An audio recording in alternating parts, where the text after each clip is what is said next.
They called me Mama Ibo, but to him, I was just Mama. His first word. His first audience. His first cheerleader. I raised that boy in the heart of the city, where buildings stretch like ambition, and money doesn't wait for anyone. I sold roasted corn on sidewalks. Ironed uniforms under blinking bulbs.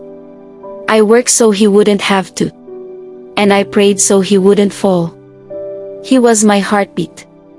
I still remember his little voice calling Mama, as he ran down this street, wearing shoes too big for his feet and dreams too big for his pocket.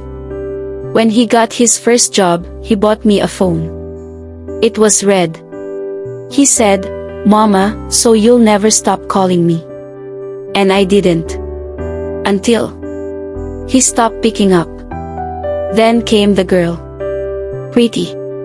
City sharp. She walked into my home like she was visiting a museum. Touched nothing. Smiled at nothing. She called me ma'am. Never Mama. I tried. God knows, I tried. I cooked for her. Offered my best wrapper. But I could feel it, that quiet shift. He stopped visiting. Stopped replying. Started disappearing. One weekend, I packed jollof rice and went to surprise them. I knocked. She opened the door, looked at me like I was the maid. "Oh, he's not here. Didn't tell you we traveled?" But his shoes were by the door. And his cologne? It was still in the air. I walked home, flask still warm in my hands. But my chest? Cold. The wedding. I didn't hear it from him. Not even a whisper. I found out on Facebook. Yes. Facebook. A cousin tagged me in the photos. There he was, my son. My baby. In a fine tuxedo. Smiling. Kneeling to propose. Dancing with her. And in every photo, I saw the same thing. An empty chair. My chair. I stared at the screen for hours. No message. No call. No invitation. Just smiles from a life I wasn't allowed to be part of. Neighbors asked, "Mama, are you okay?" I said, "Yes. Just network problem." But it wasn't my phone that lost signal. It was my son. Weeks later, his car rolled up outside. He stood at the gate, like he didn't know how to knock anymore. I was sweeping. Didn't look up. "Mama." He said it like it hurt to say. I kept sweeping. He said, "I made a mistake." She thought, maybe the wedding would be better without too many traditions. Without noise.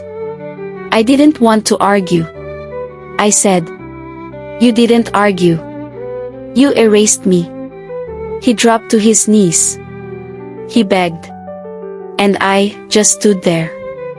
Not because I was angry. But because my knees had carried too much already. I told him, "I forgive you.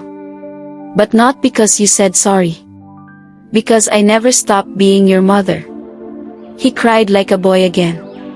The street was silent. Only the wind answered us. Later, she came too. Not with perfume. Not with pride. But in a wrapper and scarf. She helped me set the table.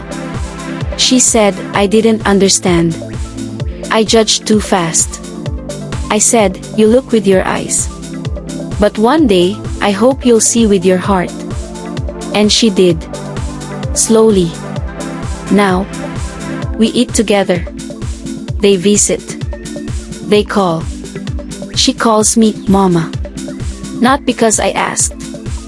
But because she now knows I was always part of the story. They missed my seat at the wedding. But I'm present in the marriage.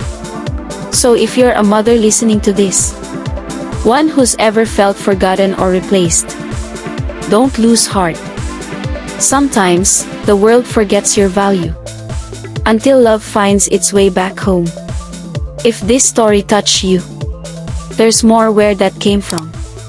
Hit that subscribe button now and click the notification bell, because the next one might just hit even harder. Don't miss it. I am Mama Ebo, and my silence raised the sun, but my heart taught him how to come home.